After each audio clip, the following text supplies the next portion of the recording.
Assalamualaikum warahmatullahi wabarakatuh. Alhamdulillah rabbil alamin. Wassalatu wassalamu ala asyrafil mursalin sayyidina Muhammadin wa ala alihi wasallam ajmain amma ba'd. Oke, pada video yang telah lalu telah dibahas mengenai tradisi perkawinan adat Banjar gitu. Mulai dari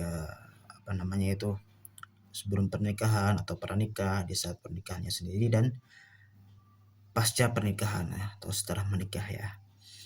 Oke, pada kesempatan ini saya akan menyampaikan refleksi mendalam mungkin ya tentang tradisi perkawinan adat Banjar dalam perspektif hukum Islam.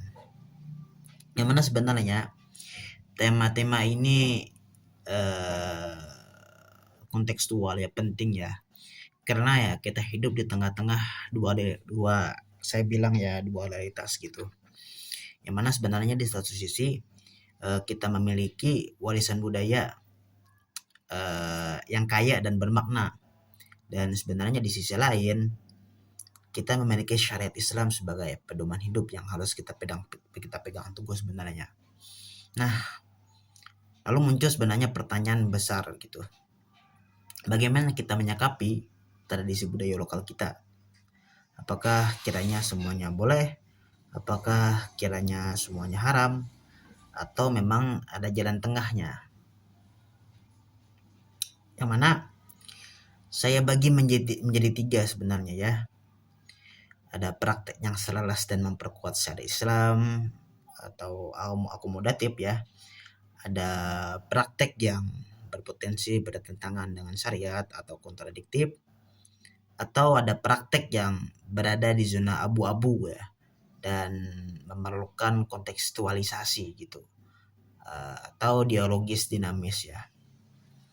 Nah, sebelum kita masuk ke pembahasan praktek per praktek, kita sebenarnya perlu memahami prinsip besar dalam Islam tentang bagaimana menyikapi adat atau sebenarnya budaya lokal gitu.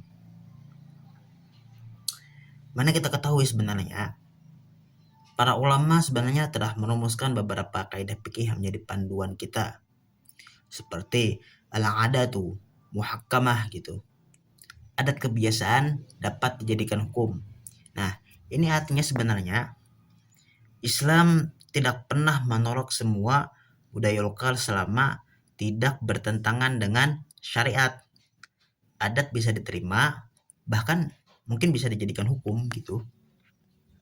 Ada juga al-ma'rufu 'urfan ka'al-masyruti syartan. Yang artinya yang dikenal dalam adat seperti yang disyaratkan. Artinya praktek yang sudah menjadi kebiasaan dalam masyarakat memiliki kekuatan hukum selama apa? Selama tidak melanggar prinsip syariat gitu. Ada juga kaidah ketiga, al-aslu fil 'adati ibahah. Yang mana artinya pada dasarnya adat itu boleh kecuali ada dalil yang melarang. Nah, ini berbeda dengan ibadah yang prinsipnya adalah terlarang kecuali ada dalil yang membolehkan. Dalam urusan adat dan muamalah prinsipnya adalah boleh. Ada juga adat dal'u mufasadi muqaddamu ala jalbi masalih. Artinya menolak kerusakan lebih didahulukan daripada mengambil kemaslahatan. Jadi jika ada tradisi yang membawa kemudaratan, misalnya memberatkan ekonomi keluarga, menghalangi terjadinya pernikahan, atau merusak akidah, maka tradisi itu harus bahasanya mungkin ya direformasi gitu, walaupun ya sudah turun-temurun gitu. Nah, dengan pemahaman itu tadi mungkin bisa kita perjelas lagi ya praktek-prakteknya ya. Mungkin bisa kita bahas satu persatu. Yang pertama itu mungkin ya mengenai praktek akomodatif yang selaras dengan syariat. Nah, yang saya soroti pertama itu tradisi basuh lusuh gitu. Saya rasa ini sangat akomodatif ya. Yang mana praktek pertama yang akan kita bahas ini adalah proses pencarian informasi tentang calon mempelai oleh pihak laki-laki. Mengapa mungkin kiranya akomodatif gitu ya? Karena sebenarnya dalam Islam praktek ini identik dengan namanya seperti yang saya sebut di awal tadi kan, namanya khitbah ya, yaitu proses lamaran atau peminangan yang sangat dianjurkan oleh Rasulullah Shallallahu Alaihi Wasallam.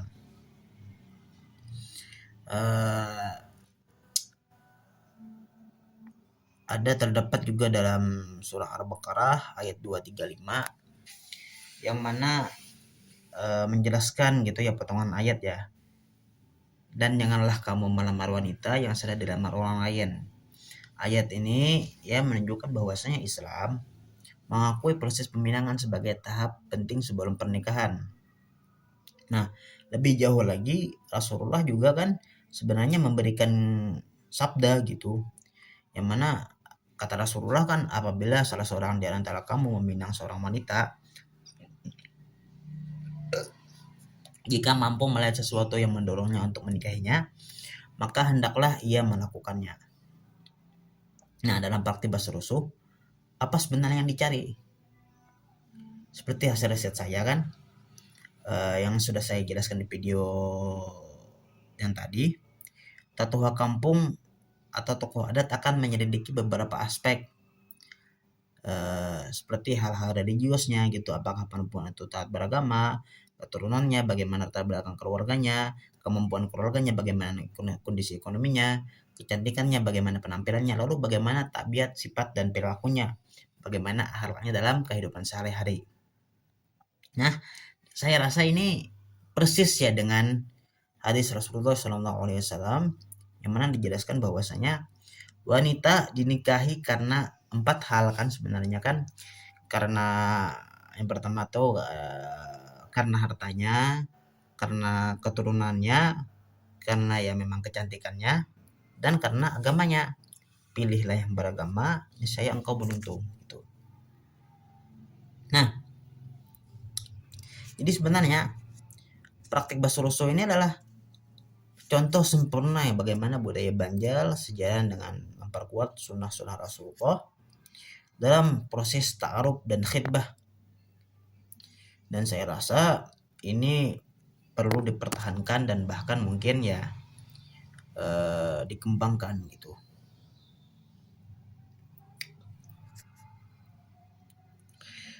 Lalu tadi ada juga yang namanya badatang gitu.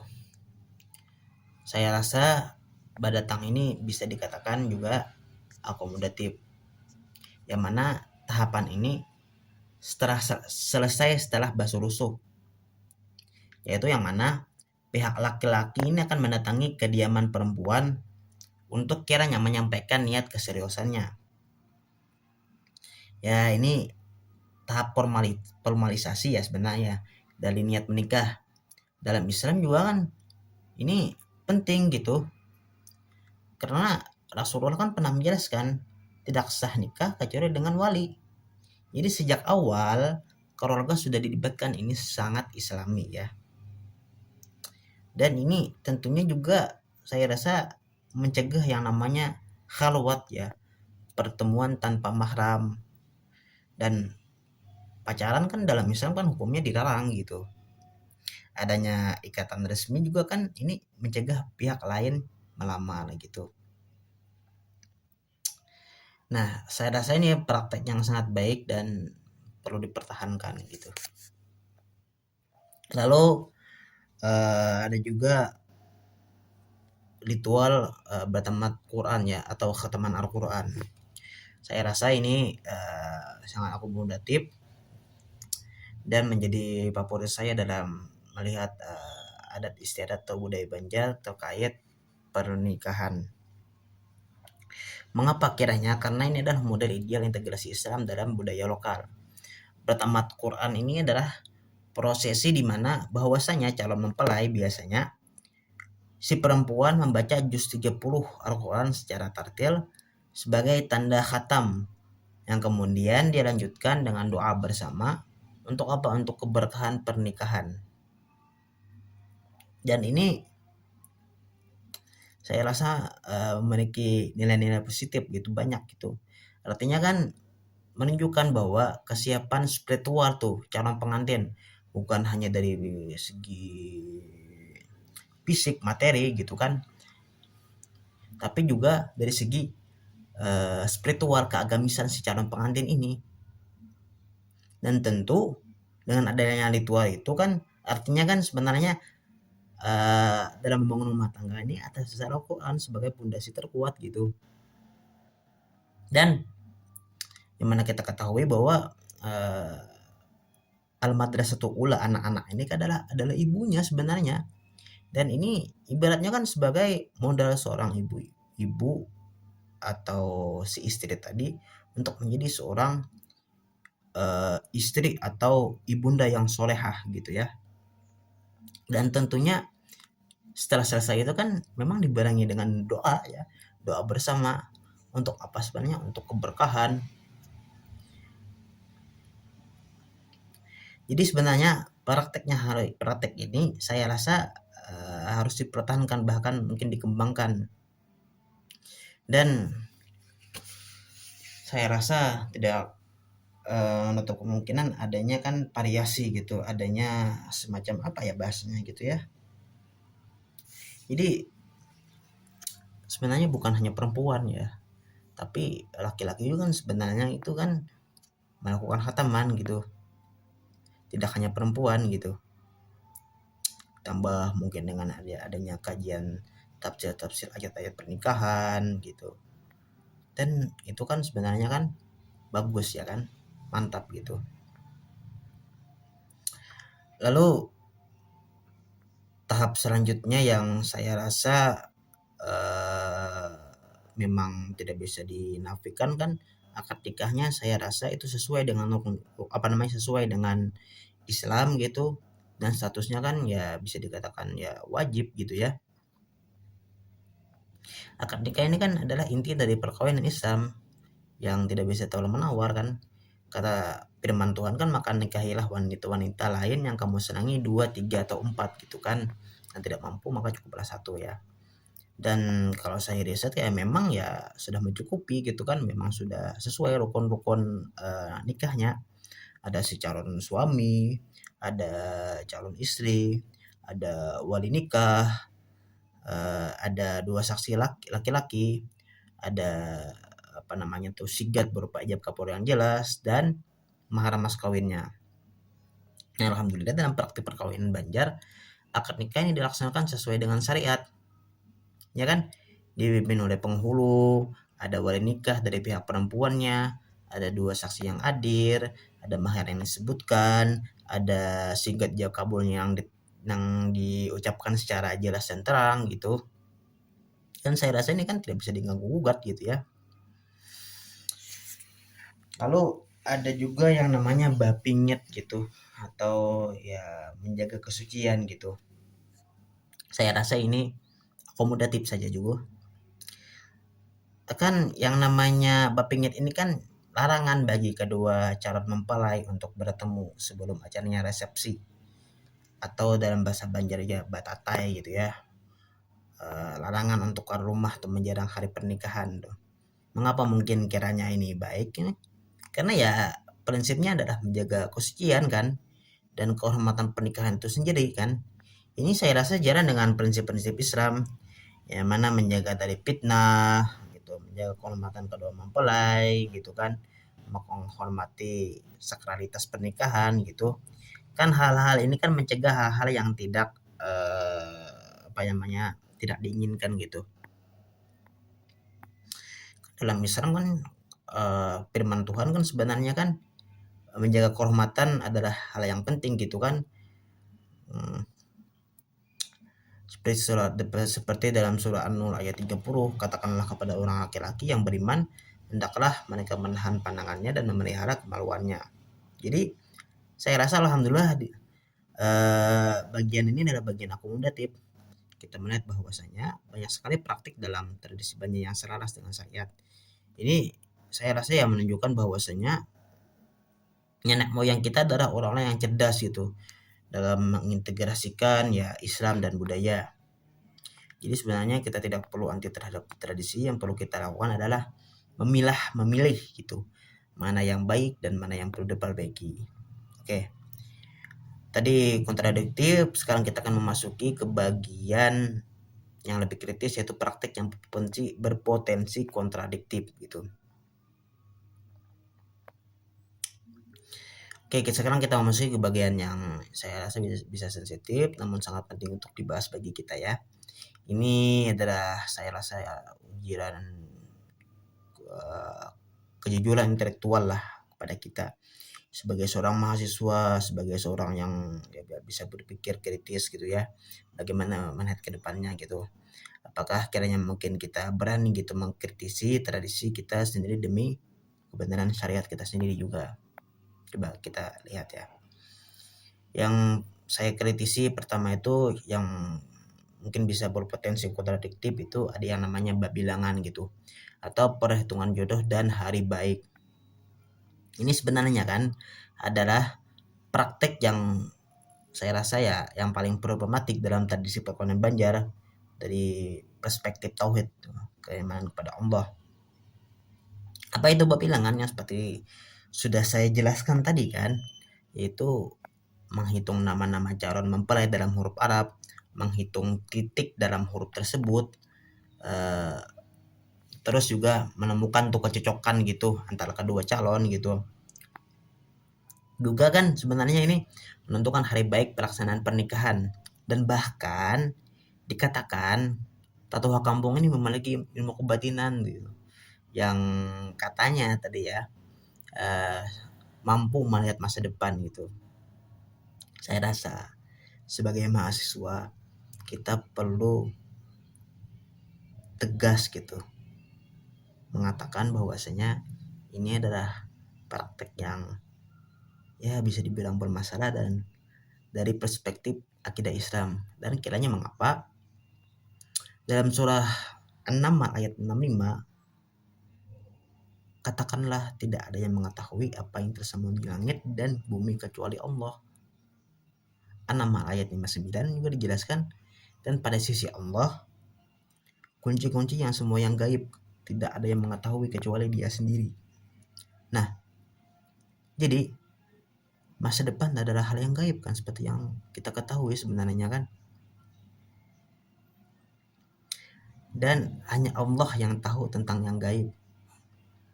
Tidak ada manusia, tidak ada jin, tidak ada makhluk apapun yang tahu tentang gaib kecuali yang diberitahukan oleh Allah.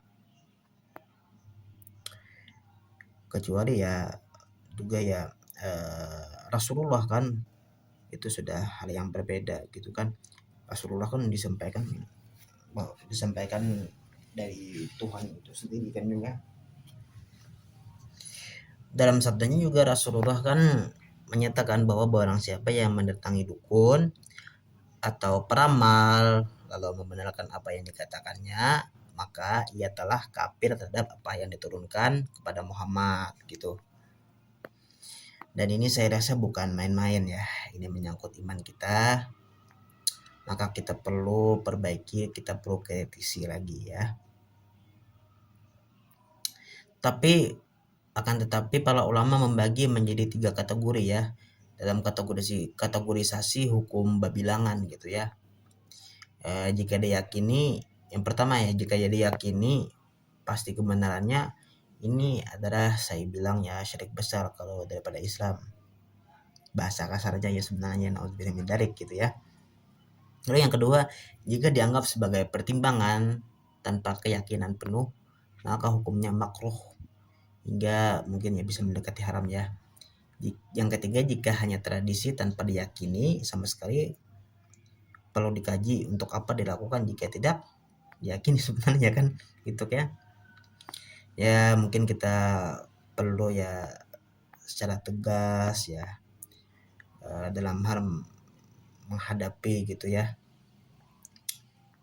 budaya-budaya yang memang bertentangan gitu, apalagi sudah menyangkut masalah akidah gitu ya sebenarnya.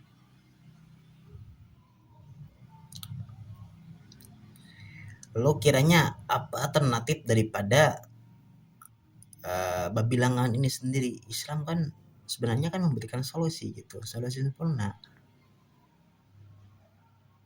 Kawan-kawan saya rasa pernah dengar gitu kan, yang namanya istilah salat istikharah kan. Rasulullah kan mengajarkan kita istikharah dalam semua urusan sebenarnya. Dalam salat istikharah kita bisa meminta petunjuk langsung kepada Allah, bukan kepada hitungan atau manusia. Kan? Ini adalah cara Islam untuk mencari petunjuk sebenarnya. Ngapain gitu bab bilangan itu. Dan kita juga bisa tanya yang memang kepada ahlinya gitu. Dalam hal misalkan hukum fikih munakahat gitu, kepada ustadz atau ustazah, tuan guru gitu, bahkan mungkin bisa ke psikolog pernikahan gitu. Kita sebenarnya kan juga selain daripada hal yang demikian, kita juga kan bisa musyawarah kepada keluarga yang melibatkan orang tua, keluarga yang tentunya sudah memiliki pengalaman hidup yang nyata, bukan hitungan mistis gitu kan. Jadi yang perlu kita perhatikan kan sebenarnya kan dari kesiapan mentalnya gitu kan, sebenarnya itu aja kan, kesiapan finansialnya gitu, visi misi kalau apa namanya rumah tangganya, kan sebenarnya itu aja sebenarnya kan.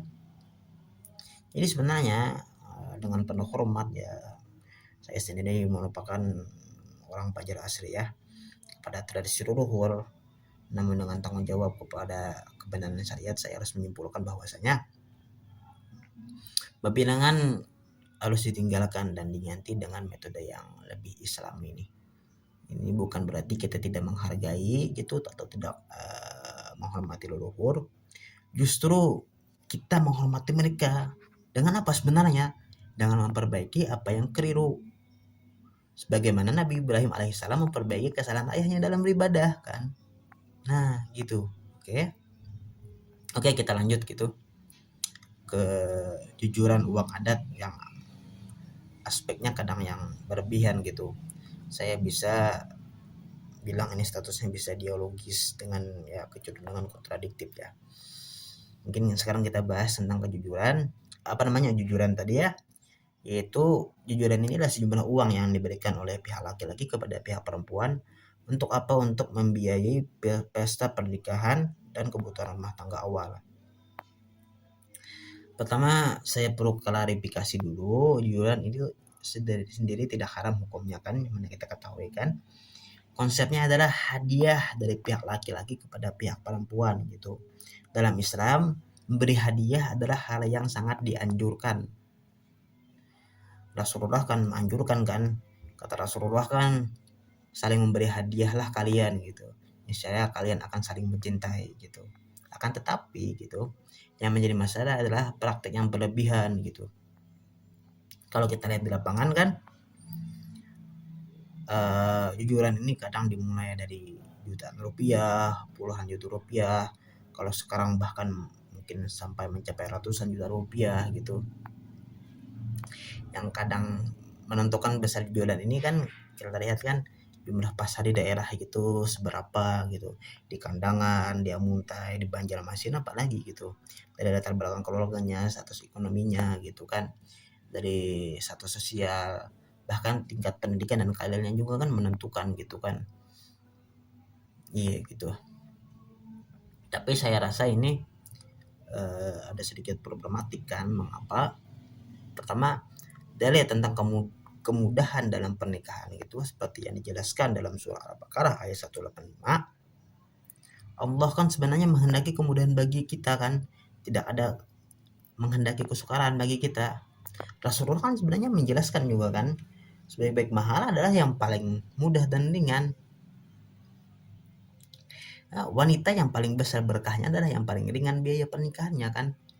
Dan apa yang telah saya jelaskan tadi kan justru ini kebalikan dari praktik jujuran yang berlebihan gitu. Yang berlebihan ya. Kan yang di Islam ada yang juga yang namanya istilah israf ya sebenarnya kan. Israf itu kan artinya kan berlebih-lebihan gitu. Tuhan kan melarang loh jangan berlebihan kata. Allah kan tidak menyukai orang-orang yang berlebih-lebihan gitu. Karena ya memang problematika jujuran berlebihan ini kadang ya memberatkan pihak laki-lakinya. Kalau ya memang masih puluhan atau jutaan mungkin masih bisa dipertimbangkan gitu. Nah, dalam ilmu usul fikih kita kan mengenal konsep maqasid syariah, yaitu tujuan syariah. Tujuan pernikahan dalam Islam adalah hifz al-nas.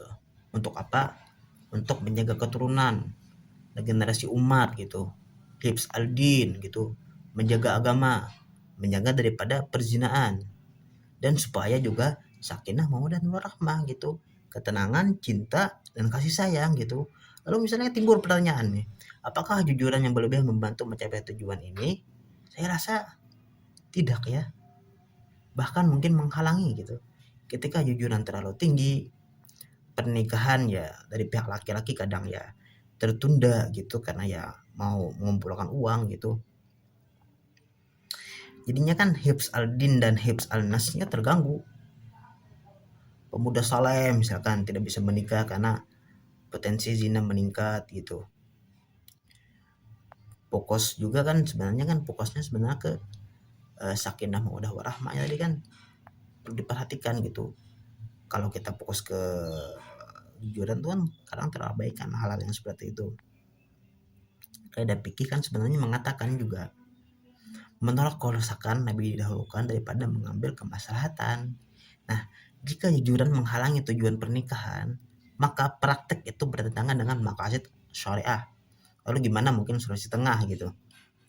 Jadi sebenarnya saya tidak mengatakan bahwa nyatanya jujuran harus dihapuskan tuh. Yang perlu adalah ya bahasanya itu mungkin reformasi gitu. Kita bisa juga menelapkan ada istilah banyak kan namanya sapambari gitu, seikhlasnya gitu.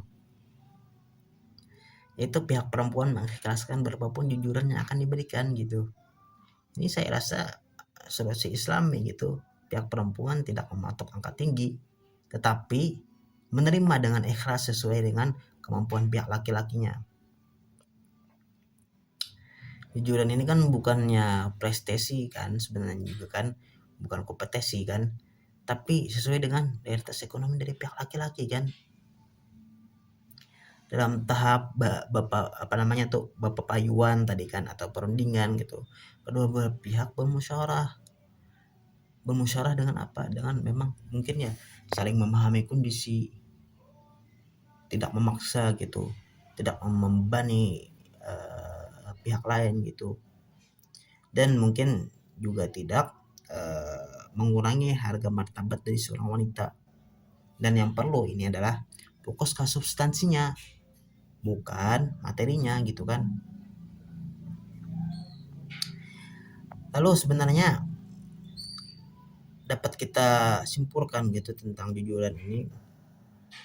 Konsep jujuran ini adalah saya rasa sebenarnya itu hadiah kan.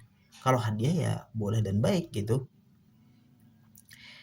Lalu jujuran yang berlebihan dan memberatkan ini maka bisa dikatakan hukumnya makruh dan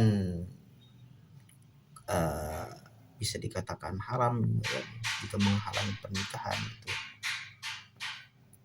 Kita juga perlu memperhatikan aspek-aspek kemudahan di antara keduanya, kesederhanaan gitu. Lalu ada konsep sapambari tadi atau seikhlasnya, dengan musyawarah yang kiranya mungkin adil gitu, tidak memberatkan dari pihak yang lain gitu ya. Oke, kebalik kameranya ini ya. Lalu ada aspek yang namanya aspek tahayul ya, dalam beberapa ritual gitu yang kiranya mungkin perlu dikritisi. Ada beberapa elemen dalam ritual tertentu yang perlu kita kritisi secara hati-hati ya, yaitu yang berkaitan dengan kepercayaan mistis gitu. Tadi kan saya sudah bahas mengenai salah satunya yaitu air nipah gitu, dengan keyakinan menghilangkan bala. Nah, dalam praktek mandi pengantin Tadi saya sudah jelaskan air nipah ini kan dipercaya membawa keberkahan, kan menghilangkan bala, kesialan, dan memberikan kesegaran rohani bagi calon mempelai gitu. Jadi sebenarnya kita perlu membedakan, jika air nipah digunakan sebagai bahan herbar untuk kesegaran dan kebersihan, maka saya rasa boleh-boleh aja, fine aja, bahkan baik mungkin apa namanya tuh, dianggap sebagai aromaterapi kan tradisinya ya tidak masalah. Kalau mungkin dia sekadar tradisi spa untuk kecantikannya, maka saya hukumakan ini mubah gitu. Tetapi ya, jika diyakini bahwa nipah itu sendiri punya kekuatan menghilangkan bala, ini kan sebenarnya sudah masuk syirik asgor kan, syirik kecil gitu, atau digunakan dengan niat spiritual yang menyerupai jimat, maka hukumnya haram. Seperti dalam surah Al-An'am kan, ayat 17 yang dijelaskan itu, dan jika Allah menimpakan suatu kemudaratan kepadamu, maka tidak ada yang dapat menghilangkannya kecuali dia sendiri gitu.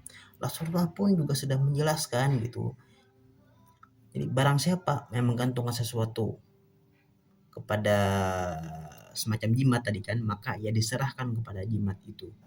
Artinya kan prinsip ini kan prinsip sudah masuk ke akidah kan, prinsip tauhid itu, yang mana yang menghilangkan bala hanyalah Allah. Nipah, daun-daun bunga-bungaan, semuanya itu adalah asbab yang Allah ciptakan gitu. Tetapi kekuatan ada pada Allah gitu, bukan pada benda-benda tersebut gitu. Jadi sebenarnya dalam Islam mungkin kita bisa memberikan alternatif islaminya lah gitu ya. Mandi dengan niat bersuci boleh aja kan, ada pikir kan ada yang namanya taharah gitu. Lalu mungkin menggunakan bahan-bahan alami ya untuk kesehatan dan kebersihan. Bisa kita sambil-sambilan juga membaca doa-doa perlindungan dari Quran, ayat kursi, surah-surah surah al muwadzatayn ya. Lalu doa-doa yang disampaikan Rasulullah mungkin bisa kita masukkan juga ya, ruqyah syar'iyah jika memang diperlukan gitu ya.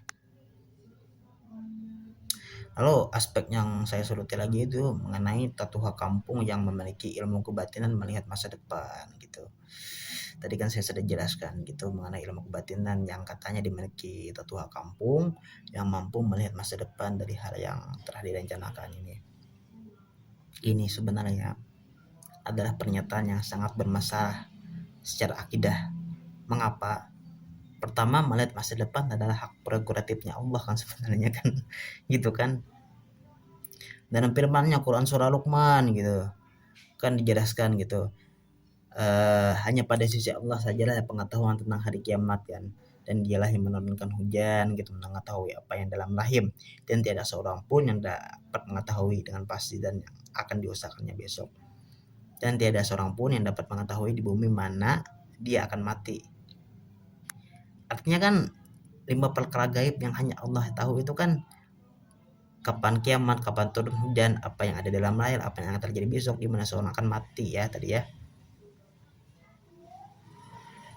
Kedua, ilmu kebatinan yang mengklaim bisa melihat gaib adalah praktik paranormal kan, atau bisa kita sebut dukun kan. Rasulullah kan menjelaskan juga kan, mendatangi peramal atau dukun kemudian membenarkan apa yang dia katakan, maka dia itu sebenarnya telah kafir terhadap apa yang turun kepada Muhammad gitu kan. Yang harus diluruskan jadinya tetuha kampung sebagai tokoh adat yang bijaksana, baik tetuha kampung tidak itu sebagai mediator yang berpengalaman, sebenarnya ya tidak masalah gitu. Tetuha kampung sebagai orang tua yang memberikan nasihat, saya rasa itu sangat baik itu. Yang tapi kalau tetuha kampung yang mengklaim punya ilmu gaib gitu, harus tegas ditolak gitu ya. Lalu yang saya soroti lagi itu mengenai tradisi papikat atau pemikat. Dalam prosesi bantaran disebutkan kan, oke kameranya terbalik lagi, mohon maaf. Saat bantaran dilakukan juga sesi peleparan beras kuning dan bunga rampai yang bercampur dengan berbagai permen dan uang yang bisa disimpan untuk jadikan papikat gitu. Apa kiranya mungkin papikat itu? Papikat tersebut kan disimpan dengan niat untuk pengeraris seperti halnya aura pemikat oleh sang pengantin. Ini kan bisa dikatakan konsep jimat kan, yang dalam Islam dilarang keras kan sebenarnya kan. Rasulullah kan sebenarnya melarang gitu dalam hadisnya kan, dikatakan bahwa ia telah berbuat syirik gitu. Jadi hal ini merupakan hal yang kalau bisa ya kita tinggalkan ya kan. Kan dalam Islam kan rezeki, jodoh, kesuksesan kan semuanya dari Allah. Tidak ada benda yang bisa menarik rezeki dengan sendirinya kan. Yang membawa keberkahan dalam usaha, doa dan tawakal itu kan kepada Allah sebenarnya kan. Jadi jika ingin pemikat yang halal gitu, kita buat semacam akhlak yang baik. Inilah pemikat yang sejati. Senyum, tutur kata yang lembut, eh, apa namanya tuh, mengamalkan doa-doa dari Al-Quran dan Sunnah, sedekah. Kan Rasulullah kan menjelaskan kepada kita, memerintahkan kepada kita gitu, obatilah orang sajat kalian dengan sedekah gitu. Jadi sebenarnya saya tahu pembahasan ini sebenarnya agak berat kepada warga-warga Banjar, masyarakat Banjar yang kental akan tradisi dan ritual-ritual adat istiadat yang ada. Namun karena kita harus mengkritisi tradisi leluhur kita sendiri, tapi ini adalah amanah ilmu yang harus sekiranya mungkin disampaikan nih. Kita tidak membenci tradisi, kita tidak merendahkan leluhur. Justru kita menghormati mereka dengan cara memperbaiki apa yang perlu diperbaiki dan mempertahankan apa yang baik dan menambah yang kurang ya. Nabi Ibrahim alaihissalam kan juga mengkritisi tradisi ayahnya, dimana kita ketahui kan zaman dulu kan ayahnya ini adalah penyembah berhala, bukan karena tidak menghormati tapi karena cinta karena kebenaran. Oke, sekarang kita lihat praktik-praktik dialogis dinamis atau zona abu-abu. Ya, ada beberapa lah praktik yang tidak bisa dikategorikan secara hitam putih sebagai halal atau haram, akomodatif atau kontradiktif. Praktek-praktek ini berada di zona abu-abu yang memerlukan kontekstualisasi dan ijtihad gitu. Coba kita lihat misalkan usung menggendong pengantin gitu. Busung ini adalah tradisi yang menggendong pengantin menuju pelaminan. Mempelai perempuan kan digendong menggunakan kain panjang tapi behalai, sedangkan mempelai laki-laki digendong di bahu penari. Apakah ini boleh atau haram? Saya rasa ya tergantung gitu. Dalam kaidah fikih kan al-aslu fil adati ibahah. Pada dasarnya adat itu boleh kecuali ada yang melarang. Busung dalam tradisi kultural yang tidak ada dalam Islam, tapi juga tidak ada dalil yang melarang secara spesifik. Perspektifnya mungkin boleh ya, karena ya penghormatan simbolis kepada pengantin sebagai raja dan ratu sehari, tradisi seni ya yang estetik, yang mempercantik acara gitu ya.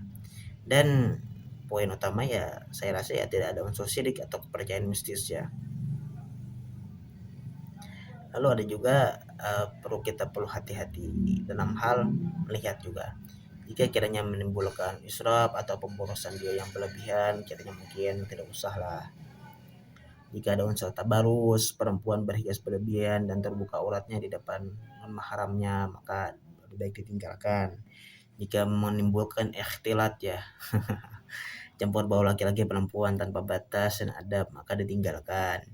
Jika kiranya ada musik dan lirik haram atau tarian yang prugal ya kalau bisa ya baik ditinggalkan aja. Bosong sebenarnya boleh, tetap Islami gitu.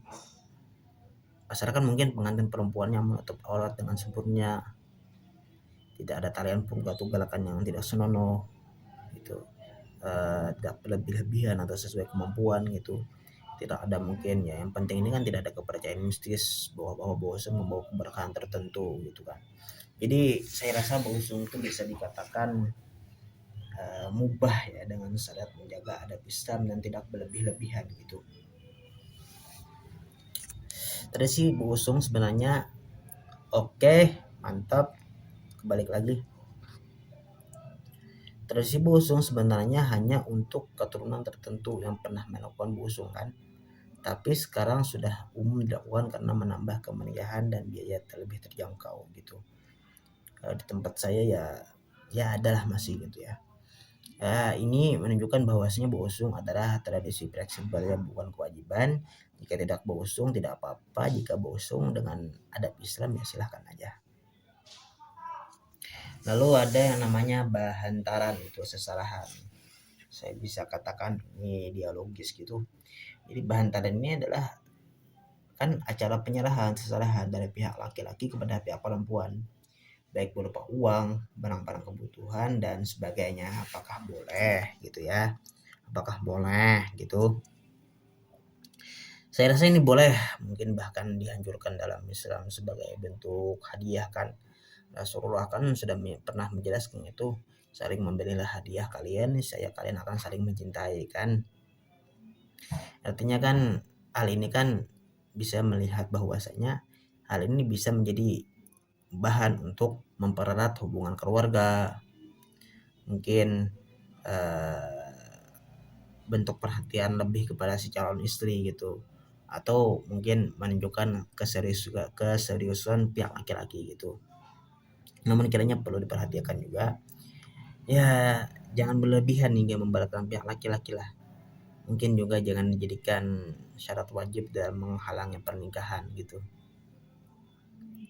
Dan yang penting mungkin jangan ada unsur dija ya antara yang keduanya itu. Oke. Lalu di sini saya akan membahas mengenai papikat ya. Seperti yang sudah dibahas tadi, tradisi menyimpan uang bunga dari bahantaran sebagai papikat atau pemikat dengan keyakinan mistis harus dihindari ya. Bahantaran sebagai hadiah boleh dan baik, bahantaran yang baik ya. Bahantaran yang berlebihan hukumnya makruh. Papikat dengan keyakinan mistis harus dihindari ya, tidak boleh itu masalah akidah ini ya. Lalu ada juga mandi pengantin dan batimung gitu. Saya bisa katakan ini statusnya mungkin bisa dialogis gitu. Jika mungkin kita pisahkan aspek kepercayaan mistis gitu dari aspek kebersihan dan kecantikan, maka mandi pengantin dan batimung sebagai ritual kebersihan dan baik dan dianjurkan gitu.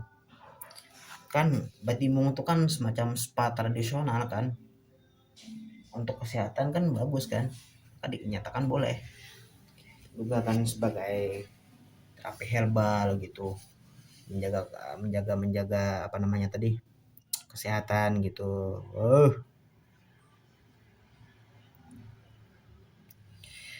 Rasulullah kan juga sebenarnya telah menjelaskan tuh, Allah itu kan itu indah tuh dan menyukai keindahan gitu.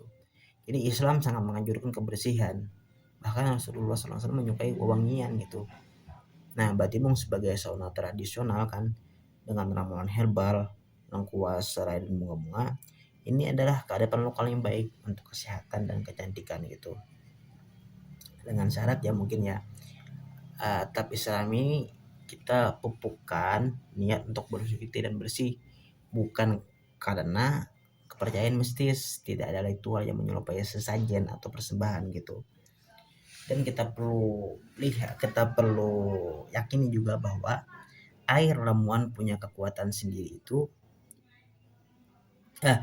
Kita tidak boleh meyakini ya. Kita tidak boleh meyakini bahwa air ramuan punya kekuatan sendiri sambil membaca doa-doa dari Al-Quran dan Sunnah gitu.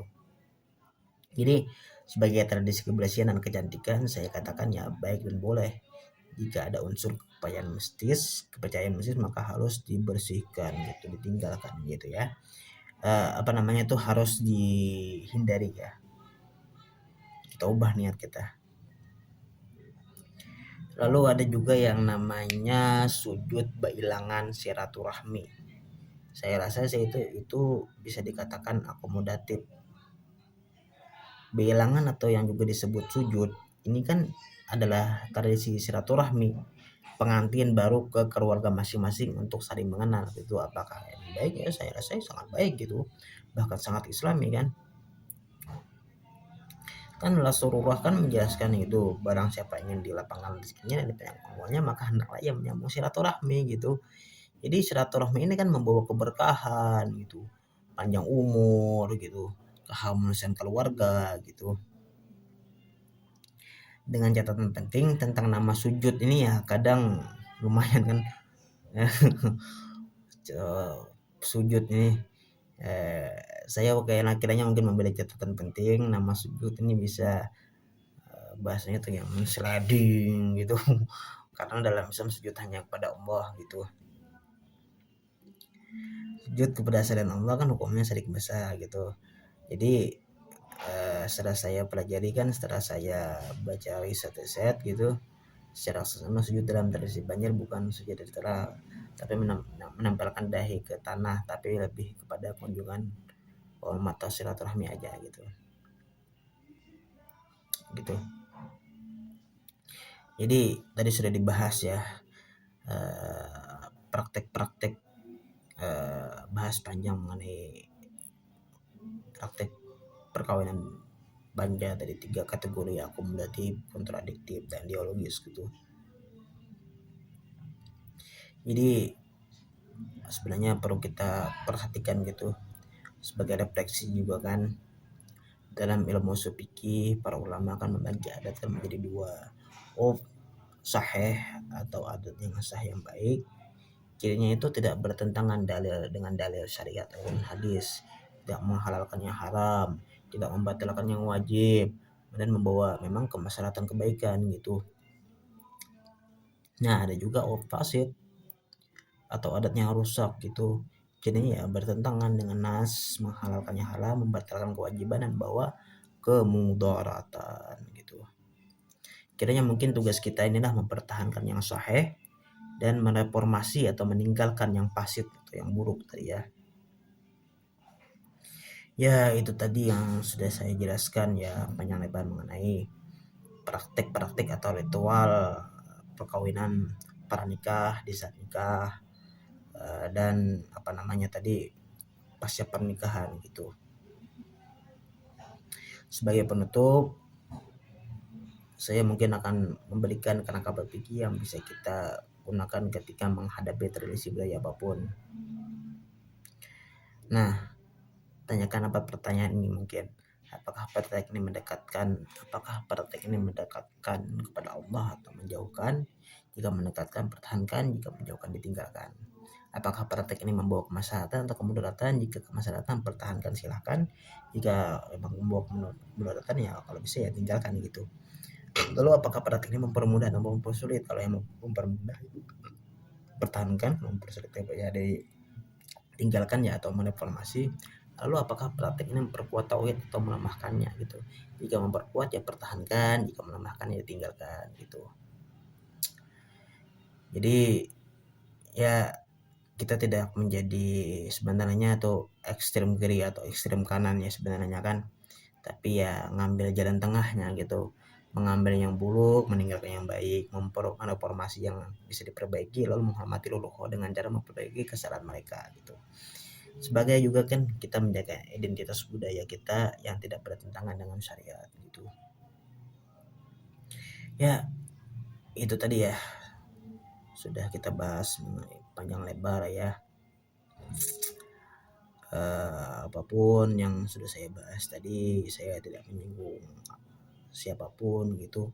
Itu menjadi pembelajaran bagi kita semua bahwasanya Islam ini sebenarnya itu wasatiyah, integratif gitu, bisa menyesuaikan dengan kondisi apapun selama tidak bertentangan dengan akidah tauhid itu kepercayaan kita. Kita kalau sudah masuk akidah kepercayaan gitu, kita berpegang teguh kepadanya gitu ya. Oke. Wallahu a'lam bishawab. Wassalamualaikum warahmatullahi wabarakatuh.